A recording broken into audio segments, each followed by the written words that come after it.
keď len prichádza a odchádza. Aj keď ju pred ostatnými tajíte.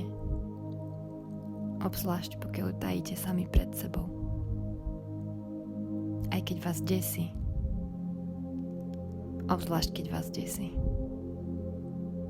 Aj keď si niekedy hovoríte, či bola niekedy skutočná.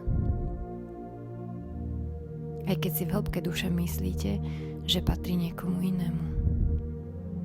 Aj keď si myslíte, že jej krása s vami nemá nič spoločné.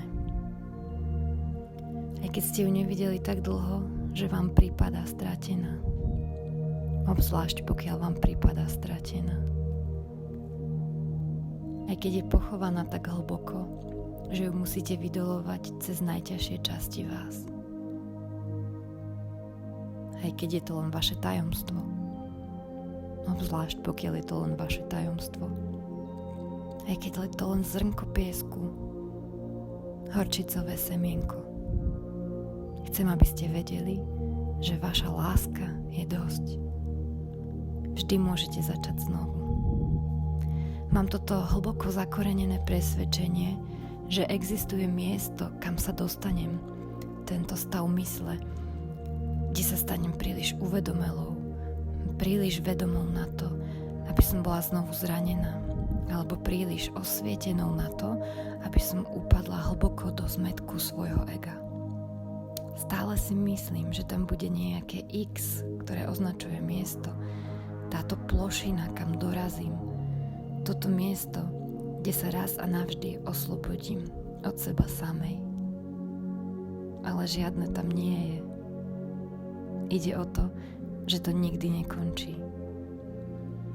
Nie je to zlyhanie cítiť sa ako človek, byť zlomený, mať zlomené srdce. To je celá podstata. Voľba, ktorú máme.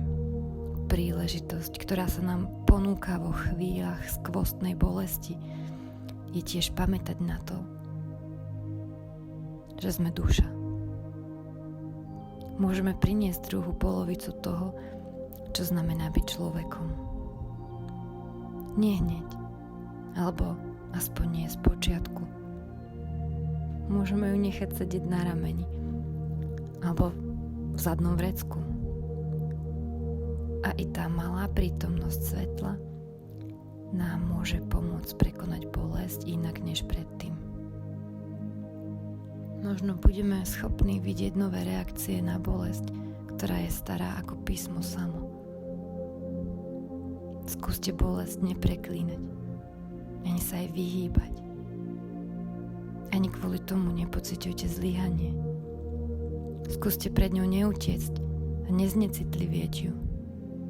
Skúste ju vidieť ako našu šancu dospieť k láske, ktorá to vydrží. Nie je trvalo. Nič nie je trvalé. Práve v túto chvíľu. To je všetko, na čom záleží. Nájdete prítomnosť lásky vo chvíľach, keď ste sa predtým opustili.